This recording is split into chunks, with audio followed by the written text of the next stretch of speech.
1971 সালের পর বাংলাদেশে ভিড়ল পাকিস্তানি জাহাজ। উদ্বেগ ভারতের। 1971 সালের স্বাধীনতা যুদ্ধের পর প্রথম কোনো পণ্যবাহী কোনো জাহাজ পাকিস্তানের করাচি থেকে বাংলাদেশে এসেছে। বুধবার জাহাজটি বন্দরে ভেড়ে। জাহাজটি বাংলাদেশে আসার বিষয়টিকে ঐতিহাসিক বলা হচ্ছে।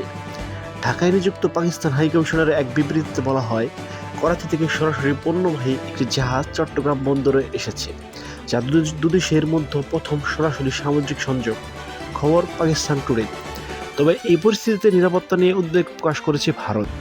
শুক্রবার ভারতীয় গণমাধ্যম দ্য টেলিগ্রাফের অনলাইন সংস্করণে প্রকাশিত এক প্রতিবেদনে বলা হয়, ভারতের পূর্ব ও পশ্চিমাঞ্চলীয় প্রতিবেশীদের মধ্যে এই ধরনের সরাসরি সামুদ্রিক সংযোগের ফলে বাংলাদেশের দক্ষিণ উপকূলীয় কাছাকাছি ভারতের উত্তর পূর্বাঞ্চলীয় রাজ্যগুলোতে অস্থিতিশীলতা সৃষ্টির সম্ভাবনা রয়েছে।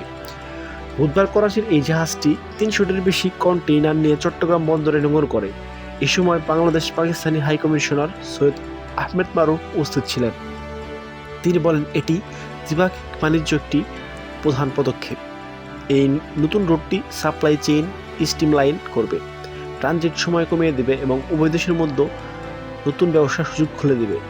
প্রতিবেদনে আরও বলা হয়েছে, গত 5 আগস্ট শেখ হাসিনা সরকার পতনের পর ডক্টর মোহাম্মদ ইউনূসের নেতৃত্বাধীন বাংলাদেশ নতুন শাসন ব্যবস্থা সরাসরি সমুদ্র সংযোগকে স্বাগত জানায়।